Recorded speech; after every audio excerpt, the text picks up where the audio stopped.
They remember. Yes, that's the thing nobody tells you. And that's the truth that's going to change everything you thought you knew about the person who hurt you, and then just kept living their life. They didn't forget. They didn't move on. They didn't accidentally lose track of what they did to you. They remember every single word, every single moment, every single look on your face when it happened. And they made a choice, a conscious, deliberate, calculated choice to act like none of it ever happened. And I know that sounds like it should make you angry, but stay with me, because by the time we get to the end of this, you are going to understand something so deep about how this works, about what's actually happening underneath their surface, about what's quietly building in the background of their perfect life right now. That you are going to feel something shift inside your chest. Not because of revenge, not because of rage, but because the truth, the actual truth, it's more powerful than either of those things. Let me paint you a picture. Imagine someone walks into a luxury house, gorgeous place, beautiful furniture, everything carefully built and maintained over years. They throw a party. They trash the whole thing. They flood the floors, break the furniture, leave damage everywhere. And then, right in the middle of night, they slip out the back door. They block the number. They post a beach photo. And by Tuesday, they are smiling in the comments section while you are still standing in the wreckage, wondering what just happened to your life. That is the exact psychological dynamic you've been living inside. And here is what they don't show you in the beach photo. In the background, completely invisible to everyone scrolling past, the legal machinery has already started moving. The paperwork is already being processed. The bill for damage is not just coming, it's compounding. Every single day, they stay silent and unbothered. The interest goes up. But let's back up. Because before we get to what's coming for them, you need to understand what's actually happening inside them right now. Because it is not what you think. You've probably spent a lot of times, a lot of nights running through this moment, running through it, replaying the conversations, trying to figure out how someone could do what they did and just be fine. Go to work, make jokes, start something new with someone else, post photos. You lie there and you think, do they feel anything? Do they even think about it? And the answer that will make your blood run cold and you might go quiet at the same time is yes. They think about it. They feel it. And that feeling is exactly why they have to act like nothing happened. Here is what psychology has understood for a long time now. The human mind, when it does something that threatens its own self-image, doesn't just sit quietly with the discomfort. It protects itself. aggressively. The more someone has built their entire sense of who they are around being around being a good person, around being the one who's misunderstood, the one who's doing their best, the one who's actually the real victim in every story, the more violently their mind will reject any information that contradicts that. So, when they hurt you, something happened inside them, a flicker, a moment of recognition, and then, almost instantly, the machinery kicked in. The machinery that says, I had no choice. They pushed me to it. It wasn't that bad. They are being too sensitive. I was the one who was really hurt. And just like that, the story got rewritten in real time. While you were still bleeding, that's not an excuse for what they did. It's an explanation for how they sleep at night. And understanding it is the first step to getting free from it. Because here is where it gets really specific. And I want you to feel this, not just hear it. Think about the last time you tried to bring it up. Maybe you sent a message, maybe you said something carefully, calmly, of course, trying not to escalate, trying to be just be heard. And what happened? They either went completely silent or they turned it around. Suddenly you were the problem. Suddenly you were too emotional, too dramatic, too stuck in the past. Suddenly the conversation was about your reaction instead of their action. And you walked away feeling like you'd lost your mind a little bit. Like maybe you were wrong about what happened. That's almost funny that I want to cry. Like maybe you owe them an apology even for asking for one. Stop. Right there. That feeling, that specific disorienting, ground-shifting feeling, that's not a coincidence. That is a pattern. And some people have gotten so good at it, so unconsciously efficient at it, that they don't even know they are doing it. They've practiced it for so long that it's automatic even. When accountability shows up at the door, they don't open it. They flip the script so fast that accountability ends up apologizing for knocking. This is what psychology calls protection. Yes, what they can't face inside themselves, they put onto you. Their guilt becomes your oversensitivity. Their cruelty becomes your inability to let things go. Their failure becomes your unrealistic expectations. They don't heal the wound. They make you question whether you are even bleeding. And that specific move is the most calculated thing they do, whether they know it or not. And the silence. God, the silence. Let's talk about the silence, because that silence has probably been living in your body like a stone. When someone hurts you and then says nothing, no acknowledgement, no apology, no, hey, I've been thinking about what happened, what I did. It doesn't feel like emptiness. It feels like a presence, like something heavy sitting in the room with you.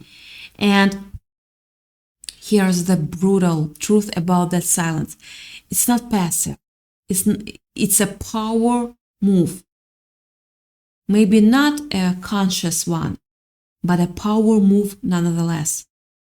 Because when they go silent, you start talking inside your head in an endless loop. You replay everything. You analyze every word. You draft messages you don't send. You wonder if they are thinking about you. You wonder if they feel anything. You wonder if it was real. And that wondering, that exhausting, obsessive, middle of the night wondering, that is the whole point. Their silence shifts the entire burden of their unresolved pain onto you. They walk away clean. You carry everything. And the longer they stay silent, the more desperate you become for any kind of acknowledgement, even a small one, even an insufficient one. You take a bad apology at this point just to feel like you are not crazy. That desperation, it serves them perfectly. It keeps you focused on them instead of yourself. It keeps you small and confused and waiting. And people who wait don't move forward. People who wait stay in place. And staying in place is the one thing that keeps you from seeing what's actually happening on the other side of their silence. Because here is what's actually happening. And this is the part I really need you to hear. The thing about unprocessed guilt, real guilt, the kind that comes from genuinely hurting someone, is that it doesn't disappear just because you refuse to look at it. It goes underground. It hides. But it doesn't stop moving. It shows up in patterns, in choices, in the specific kind of people they start surrounding themselves with, people who will not challenge them, people who not alone, people who reflect back the version of themselves they need to believe in. It shows up in their inability to stay still, to be quiet, to be alone with noise and distraction, filling the space where self-reflection would be. It shows up in the way they need constant validation from new people, because the old people, the ones who actually knew them, saw something they couldn't take. It shows up in the way their life starts to get smaller without them realizing it. Not dramatically, not all at once, but slowly, the way a house settles. Slowly, the way a crack in the foundation spreads. They didn't get away with it. They are on a payment plan they can't see yet. And I know that feels like cold comfort when you're the one who is awake at 2 a.m. and they are out there living their life. I know it doesn't fix the Sunday mornings when you feel that pull toward the old version of things, that ghost of what you thought you had, that hollow ache that you understand perfectly but can't quite name. I know logic doesn't make the grief go away. But here is what I want you to hold on to. The fact that they seem fine is not evidence that they are fine. It's not evidence that they don't carry what they did. The beach photo is a movie set, beautiful from the front, held up by rotting wood in the back. and you can see the back from where you are standing, but it is there. Some people never develop the capacity to genuinely reckon with the harm they've caused.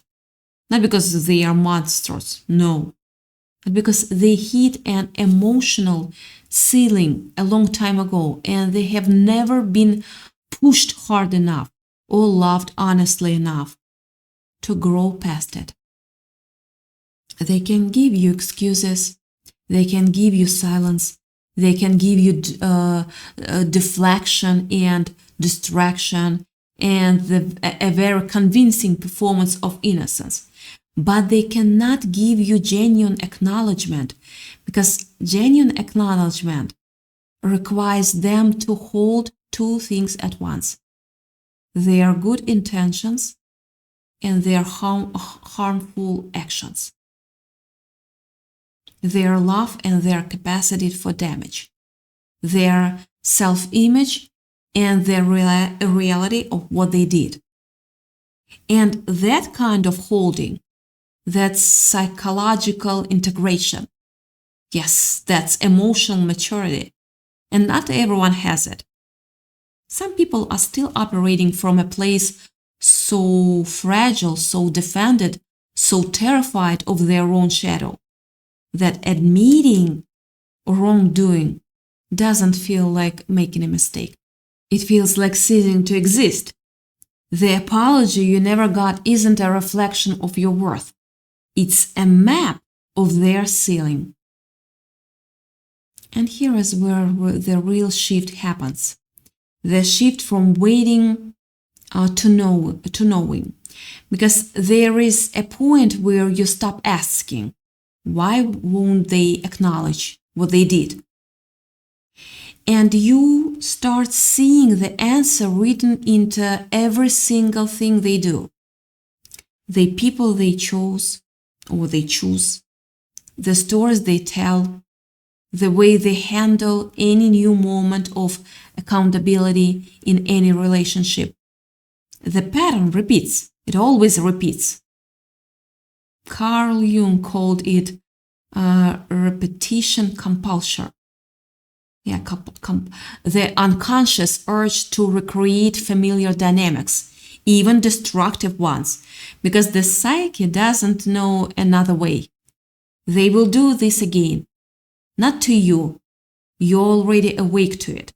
But they will find someone else standing in a room they just wrecked, asking the same questions you asked, carrying the same stone in their chest that you carried. And the machinery will run the same program. The flip, the silence, the rewrite, the beach photo. And somewhere in the background, the interest on the debt keeps compounding.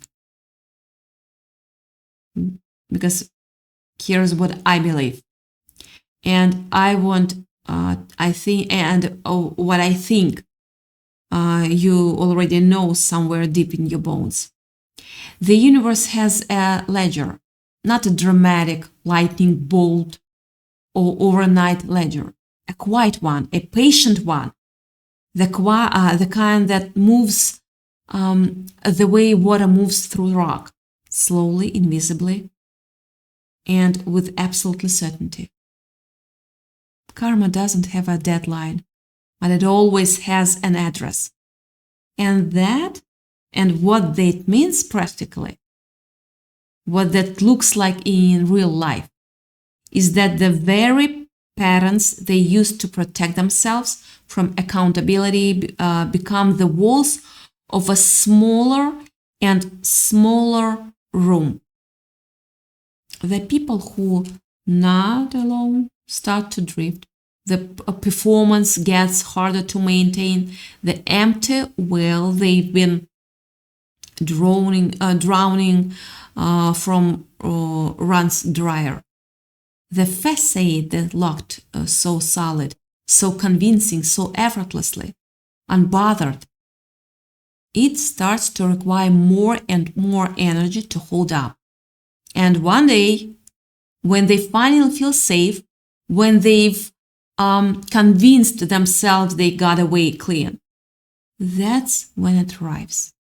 Not as a punishment, as consequence, as the completely natural, totally inevitable, quietly patient result of who they chose to be.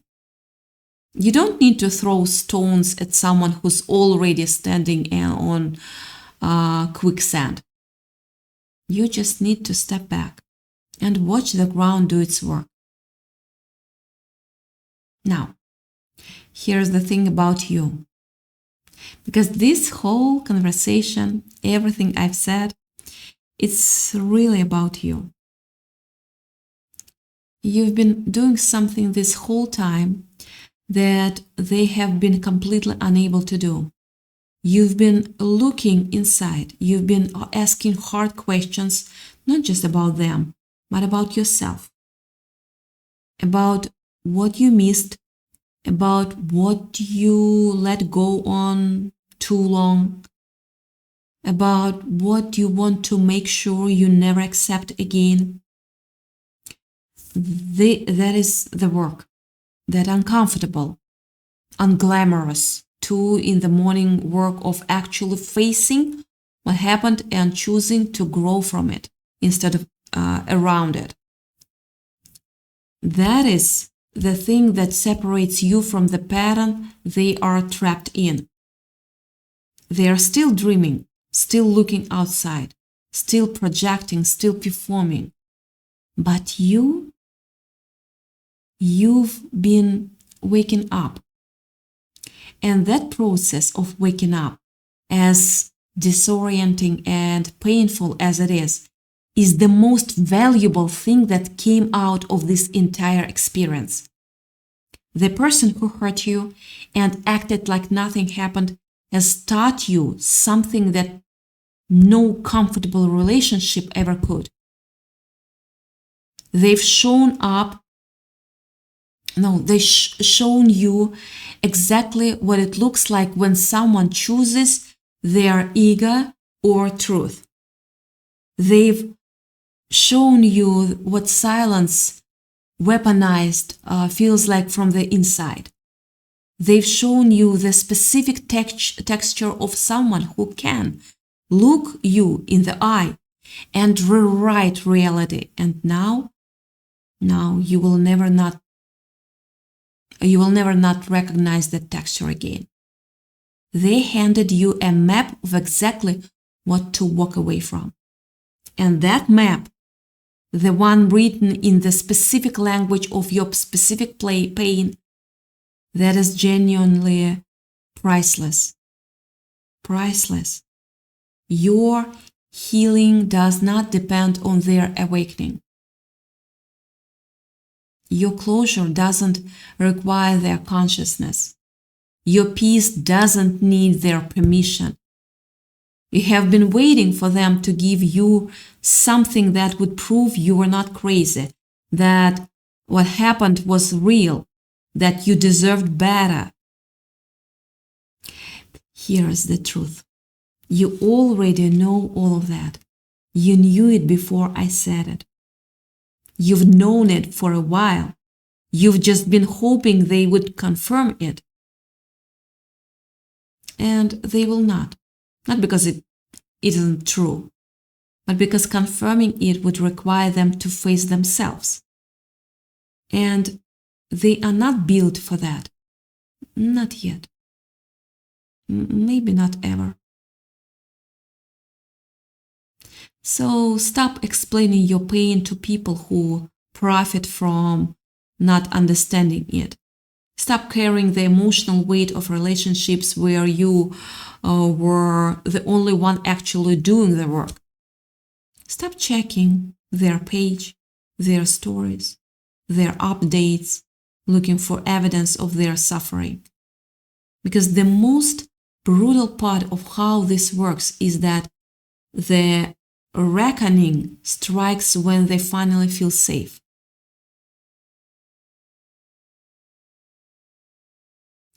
When you're long gone, when they've stopped thinking about the bill, that's when it arrives. And you will not be there to see it, because by then you'll be too busy building something real to look back. You traded a version of yourself that was smaller, quieter, more careful, more apologetic for existing, and you are getting the fuller version back. That exchange is worth everything. Yes. The apology you never received was never about you. It was about their ceiling, their limitations, their choice. But your healing, your growth, your ability to walk into a room and know your own worth without needing someone else to confirm it, that is entirely, completely yours. They hurt you, and they acted like nothing happened. And the shocking truth they are hiding, the truth underneath all of the silence and the deflection and the beach photos, is that they know exactly what they did. They know exactly what it cost you.